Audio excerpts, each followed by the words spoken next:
बिस्मिल्लाहिर्रहमानिर्रहीम, अस्सलाम वालेकुम। आप यूट्यूब चैनल देख रहे हो, मेरा नाम है अब्दुल रहमान। नाज़रीन, सबसे पहले हम बात करेंगे, कल रात से पाकिस्तान के बारे में एक ट्रेंड चलाया जा रहा है सोशल मीडिया के ऊपर कि पाकिस्तान एफएटीएफ की ब्लैक लिस्ट में चले जाएगा। अब ये जो नेक्स्ट इजलास होने जा रहा है, जो कि फरवरी की लास्ट डेट्स में होगा या मार्च के पहले या दूसरे वीक में होगा, तो उसमें कहा जा रहा है कि जी पाकिस्तान जो है वो एफएटीएफ की ब्लैक लिस्ट हो जाएगा, ग्रे लिस्ट से निकलने के बजाय ब्लैक लिस्ट हो जाएगा। तो ये ट्रेंड जो है ये कहाँ से चलाया जा रहा है, और रात को फिर जो है हमारे कुछ नाम निहाद साफ़ी और हमारी सहाफ़त के कुछ नाम, जिनमें आसमा शराजी साहिबा और इस तरह के कुछ और लोग जो हैं, इन्होंने इस ट्रेंड का हिस्सा बन गए जाने या जाने अनजाने में। तो उन्होंने भी वही ट्वीट किए है कि जी पाकिस्तान जो है ग्रे लिस्ट ब्लैक लिस्ट होने जा रहा है, और इसका रिस्पॉन्सिबल कौन है। उन्होंने तो बाकायदा, खैर अब इसको सीधे लफ्ज़ों में कहें तो उन्होंने कहा कि इसके रिस्पॉन्सिबल जो होंगे वो इमरान खान साहब ही होंगे, क्योंकि ये एंटी इमरान खान साहब हैं और एंटी पीटीआई जो है, ये कोई ना कोई जो है बात ढूंढ कर, ये लोग हमारे ये जितने भी बड़े सहाफ़ी हैं, इन्होंने आजकल एक ट्रेंड सेट किया हुआ है कि कोई भी बात जो है, छोटी से छोटी या कोई बड़ी से बड़ी बात जो है, उसके कोई नेगेटिव ही जो पहलू है उसको बयान करना है, उसका पॉजिटिव पहलू जो है वो नहीं बयान करना। हालांकि इस खबर की तस्दीक भी आज हो गई है, और वो भी आपको बताएंगे कि किस तरह उस खबर की तस्दीक हुई है। और पाकिस्तान ब्लैक लिस्ट, इम्पॉसिबल बात है कि पाकिस्तान ब्लैक लिस्ट हो जाए। आज ये सारी तफसील आपको बताएंगे। और फिर जो दूसरी आज अपडेट के ऊपर हम बात करेंगे, आज कराची के एक सहाफ़ी अतहर मतीन साहब जो हैं, उनको कत्ल कर दिया गया। सुबह दिन दिहाड़े जो है 8:30 बजे वो अपने बच्चों को स्कूल से छोड़ के वापस आ रहे थे। उनके कत्ल की असल वजह क्या बनी, इसका एक मैं आपको एक फैक्ट बताऊंगा कि ये जो सोशल मीडिया के ऊपर और टिकटॉक के ऊपर हम वीडियोस देखते हैं, और बहुत सारी वीडियोस ऐसी आती हैं जिसमें हम देख के कहते हैं कि यार इस तरह करने चाहिए था, अगर कोई ऐसा हमारे साथ वाकया हो तो हमें इस तरह करना चाहिए। यानी कि इस तरह बहुत सारी वीडियोस आई होती हैं जिनको बनाकर डाला जाता है टिकटॉक के ऊपर, और बताया जाता है कि जी अगर आपके साथ कोई ऐसा वाकया हो तो आपको फौरन जो है इस तरह रिएक्ट करना चाहिए ताकि आपकी जान बच सके। तो ये जो अतल मतीन साहब के साथ हुआ और इनका कत्ल हो गया और इनको फायर लगा, और ये अल्लाह को प्यारे हो गया, अल्लाह इनके अहले खानों को सब्र जमील अता करे। लेकिन इनके साथ ये जो वाकया पेश आया है, ये सारा इन्हीं वीडियोस को देखकर ही इंसान का माइंडसेट बनता है कि अगर मेरे साथ रोड के ऊपर कोई ऐसा इंसिडेंट हो तो मैं उसके ऊपर ऐसा रिएक्ट करूंगा। तो आज इसकी भी डिटेल बताएंगे कि ये क्यों हुआ, और फिर लास्ट में बात करेंगे कि रूस और अमेरिका के दरमियान यूक्रेन के तनाज़े को लेकर एक अजीब भी जो है सरजंग शुरू हो गई है। आज रूस ने अमेरिका के नायब जो सफ़ीर है उनको मुल्क बदर कर दिया। हालांकि उनके पास उनका जो वीज़ा भी था अभी मौजूद थी, उसकी टाइम जो है, टाइम लिमिट होती है सफ़ीर के वीज़े की, तो वो भी मौजूद थी। लेकिन फिर भी जो है रूस ने जो है अमेरिका के नायब सफ़ीर को जो है मुल्क बदल कर दिया है, और अमेरिकी महकमा खारजा ने इसकी तस्दीक कर दी। और इसके साथ साथ एक और खबर है जो आपको बताएंगे कि यूएस और रशिया की जो है सरजंग बढ़ती जा रही है, और इसका अमेरिका को फ़ायदा हो रहा है, क्योंकि यूरोप की इकॉनमी और रशिया की इकॉनमी जो है, ये जिस तरह अमेरिका मीडिया में खबरें दे रहे हैं कि रशिया आज हमला कर देगा यूक्रेन के ऊपर, और यूक्रेन के ऊपर अब हमला हो जाएगा, कल हो जाएगा, ये हो जाएगा, वो हो जाएगा। और यूक्रेन के सदर भी जो है 12 कह चुके हैं कि रूस कोई हमला नहीं करने जा रहा, कोई ऐसा प्लान नहीं है रूस का, रूस ने भी कोई हमला नहीं किया। तो आप मेहरबानी करें, मीडिया में जो इतनी आग लगाई हुई है, इससे हमारी इकोनॉमी जो है बहुत डिस्टर्ब हो रही है। तो वही जो काम है अमेरिका रूस और यूरोप के साथ भी कर रहा है, और अपनी जो मंडियों की कीमतें हैं उनको बढ़ा रहा है, और अपनी मंडियों को जो है और उनमें बिजनेस जो है वो लाजमी बात है, जब बिजनेस शिफ्ट होगा यूरोप की मंडियों से बिजनेस अमेरिका में शिफ्ट होगा, तो उसका एक बहुत बड़ा एज है जो अमेरिका को मिलेगा। तो उससे रिलेटेड एक खबर है, वो भी आपको देंगे। इससे पहले अगर आप लोगों ने चैनल को सब्सक्राइब नहीं किया तो रेड बटन को प्रेस कर लें और बेल आइकॉन को प्रेस कर लें, ताकि लेटेस्ट अपडेट्स आप लोगों को मिलते रहे, ये जो हमारा ताल्लुक है ऐसे ही जुड़ा रहे। सबसे पहले हम बात कर लेते हैं, आशमा शराजी साहिबा ने ट्वीट किया, ये उनका ट्वीट आपकी स्क्रीन के ऊपर चल भी रहा। ये कह रहे हैं कि an important thread to read how Pakistan में face a huge setback is slip from grey to the black list of FATF, who will be responsible for that. कह रहे हैं कि जी एक बहुत बड़ा सेटबैक होने जा रहा है, पाकिस्तान ग्रीन लिस्ट से जो है स्लिप होकर ब्लैक लिस्ट होने जा रहा है। और उन्होंने साथ ही ट्वीट कोट किया हुआ है, ये एंड्रे मोटरजेलियोस है कोई बंदा, ये सहाफ़ी ही है, ये अक्सर पाकिस्तान की आर्मी के खिलाफ और पाकिस्तान में इंतहा पसंदी के ट्वीट करता है, और पाकिस्तान के एंटी ट्वीट करता है। इसके आप जितने भी ट्वीट उठा के देख लें, इस बंदे ने पाकिस्तान के एंटी ट्वीट किया, और कभी भी इंडिया से रिलेटेड इस बंदे ने, इंडिया में जो कुछ हो रहा है, जितनी इंतहा पसंदी हो रही है और जितना मुसलमानों के साथ सब कुछ हो रहा है, कोई भी इस बंदे का ट्वीट नहीं है। तो ये एंटी पाकिस्तान चलता है बंदा। तो इसने ये खबर, आप यही कह लें कि ये इंडिया के एजेंडे के ऊपर चलता है, जैसे इंडिया अपनी एक पूरी दुनिया में पाकिस्तान के खिलाफ एक लॉबीज जो थी चला रहा था, तो ये उन्हीं का एक हिस्सा है जिसका पाकिस्तान ने एक बहुत बड़ा सबूत जो है पूरी दुनिया के सामने रख भी दिया और बता भी दिया कि इंडिया किस तरह पाकिस्तान के खिलाफ पूरी दुनिया में जो है लॉबिंग कर रहा था और वेबसाइट्स बनाई हुई थी जो फेक न्यूज जो है पूरी दुनिया में फैलाती थी। तो ये उन्हीं का एक हिस्सा है ये बंदा। तो इसने कहा था कि जी Pakistan likely to slip into the black list FATF for non compliance report.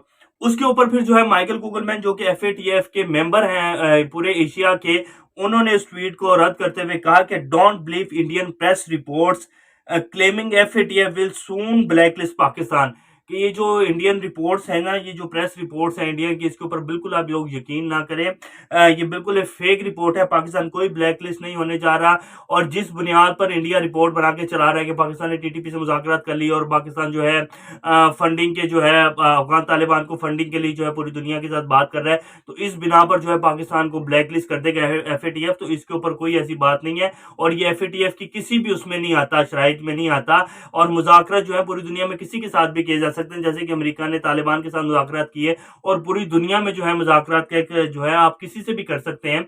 तो ये इसके ऊपर ये कोई शराइत नहीं है कि जी पाकिस्तान को इस वजह से जो है ब्लैकलिस्ट कर दिया जाएगा। और इम्पॉसिबल सी बात है, पाकिस्तान ने बहुत अच्छा काम किया है और पाकिस्तान ने जितनी भी शराइत थी उनमें 80 to 90% काम कंप्लीट किया है।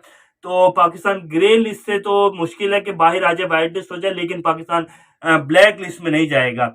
तो उसके बाद फिर जो हमारी आसमा शराजी साहिबा हैं, इन्होंने उसका वो भी नहीं किया कि सॉरी कर लेती ट्वीट करके कि जी मुझसे गलती हो गई है, मैंने गलत खबर दी है। लेकिन जो है उन्होंने फौरन से उस ट्वीट को जो है फौरन रीट्वीट किया और कहा कि जी पाकिस्तान ब्लैकलिस्ट होने जा रहा है और इसका रिस्पॉन्सिबल कौन है। अगर इनके बस में होता तो शायद ये भी ट्वीट कर देते कि इमरान खान साहब इसके रिस्पॉन्सिबल और इन्होंने ब्लैकलिस्ट करवा दिया है। तो ये हमारी सहाफत के हालात हैं जी। बाकी आपके सामने है। फिर वो मोहसिन बेग साहब हैं जो पकड़े गए हैं, उन्होंने देखें कैसे अदारे को जरमाल बनाया और फिर अब वो जितने भी उनकी से जब वो एक उसमें जा रहे हैं अदालतों में अपनी वो यानी कि अपनी पेशियों के ऊपर जा रहे हैं, तो जो मीडिया में उनसे सवालात कर रहे हैं, मीडिया के कुछ सहाफ़ी जो है वहाँ पहुंचे हुए उनके, तो सवाल कर रहे हैं, तो वो डायरेक्ट जो है प्राइम मिनिस्टर इमरान खान को जो है अजीब सी जुबान इस्तेमाल कर रहे हैं उनके बारे में और कह रहे हैं इसका वक्त खत्म हो चुका है, ये पूरा हो चुका है, ये इंसान भी जलील होगा। डायरेक्ट प्राइम मिनिस्टर के खिलाफ जो है ऐसी बातें कर रहे हैं। तो ये एक अजीब सी मंतक है। हमारे मुल्क में एक अजीब सिस्टम है जी, किसी भी ताकतवर आदमी को, बेशक वो सहाफ़ी हो या कोई भी हो, उसको हाथ डालो तो वो फिर गले को पड़ता है। वो ये नहीं कहता कि मैंने गलत काम किया, वो कहते हैं जो मैंने किया वो बिल्कुल ठीक है और मेरे से किसी भी चीज़ का सवाल जो है वो ना किया जाए, मैं जो कर रहा हूँ वही ठीक है। तो वो आपके सामने है जो उन्होंने किया है और बस इसके बारे में क्या कहा जा सकता है, दुआ की जा सकती है कि पाकिस्तान में अल्लाह करम हो और पाकिस्तान में कोई बेहतरी आए। अब हम बात कर लेते हैं अतर मतीन साहब का। आज दिन दिहाड़े जो है कत्ल हो गया। सहाफ़ी हैं एक बड़े अच्छे समा के और बड़ा काम किए इन्होंने। इन्होंने ये जो है अपने बच्चों को सुबह 8:30 बजे छोड़ के वापस आ रहे थे, तो चलते हुए रोड अपनी गाड़ी में आ रहे थे, तो एक जो डकैत है वो मोटरसाइकिल छीन रहे थे, मोटरसाइकिल खींचने की वारदात हो रही थी। तो इनसे पहले एक गाड़ी वालों ने उन्हें हिट किया, वो गिर गए नीचे डकैत जो थे। फिर इनकी गाड़ी दूसरे नंबर पे थी, इन्होंने आगे दोबारा जब उन्हें हिट किया, वो दूसरी दफ़ा गिरे तो उन्होंने फायरिंग की। जब उन्होंने फायरिंग की तो वो गोलियां इनको लग गई और फिर वो मोटरसाइकिल भी दूसरी खींच कर भाग गए। वो डाकू तो फरार हो गए और यही सेम वीडियोस पिछले कई अरसे से 5, 6, 7, 8 माह से टिकटॉक के ऊपर चल रही है, जिसमें और वो हैं भी दूसरे मुल्क की, आई थिंक कोरिया की और इस तरह की बहुत सारे मुल्कों की वीडियोस हैं जिसमें चल रही है, जिसमें कोई भी ऐसी वारदात होती है आपके साथ, वो दिखाते हैं कि जी पीछे से आके गाड़ी ने हिट किया और वो बंदा भी बच गया और डाकू जो है उठ के भाग गए या किसी डाकू की टांग टूट गई या कुछ भी ऐसा हो गया। तो जो है पीछे से आकर गाड़ी अगर किसी ने हिट किया तो वो वारदात से भी बच जाता है बंदा और डाकू भी जो है जख्मी हो जाते हैं, उनको पकड़ लिया जाता है। तो इन्होंने भी वही वीडियोस देखी हुई थी, तो इसलिए पहले वो गाड़ी वाले ने हिट किया, वो शायद निकल गया, उसके बाद दोबारा इन्होंने आके जब हिट किया तो उसने फायर कर दिया और जब फायर किया तो इनको लग गई और ये अल्लाह को प्यारे हो गए। तो ये जो मैं इस असल बात करने का मकसद ये है कि कुछ भी जो है आप जब किसी भी चीज़ के लिए प्रिपेयर नहीं होंगे और आप अचानक से उस चीज़ को करने का फैसला करेंगे तो वो एन पॉसिबल है ठीक भी हो जाए और एन पॉसिबल है कि आपको लेने के देने भी पड़ जाए। किसी की जान बचाते हुए वो जिससे चोरी कर रहे थे वो तो वहीं खड़ा रह गया, अगर वो उसकी 50-60 हज़ार की 40 हज़ार की मोटरसाइकिल ले भी जाते तो आपकी जान तो बच जाती ना। लेकिन आपने क्या किया कि आपने जाके उनको गाड़ी हिट की और आपका शायद टाइम आया हुआ था। लेकिन ये इस तरह की वीडियोस देखकर रिएक्ट करने का इरादा बनाना भी गलत हो सकता है और जिसका ताज़ा तरीन सबूत जो है ये अतर मतीन साहब के साथ हुआ है। अल्लाह इनके अहले खाना को सब्र दे। अब हम बात कर लेते हैं कि रूस ने अपने जो हैं जो अमेरिकी नायब सफ़ीर है उनको मुल्क बदर कर दिया, जिस पे अमेरिकी महकमा ख़ारजा ने बहुत इश्तियाल अंगेज़ बयान दिया। उन्होंने कहा है कि रूस जो है वो बिल्कुल उसके ऊपर आ गया हुआ है, इश्तियाल अंगेज़ी पर आ गया हुआ है। हालाँकि रूस को पता भी है कि इस टाइम जो है यूक्रेन के और तनाज़े के ऊपर बातचीत चल रही है अमेरिका की रूस के साथ, लेकिन रूस फिर भी अपनी हठधर्मी के ऊपर कायम है।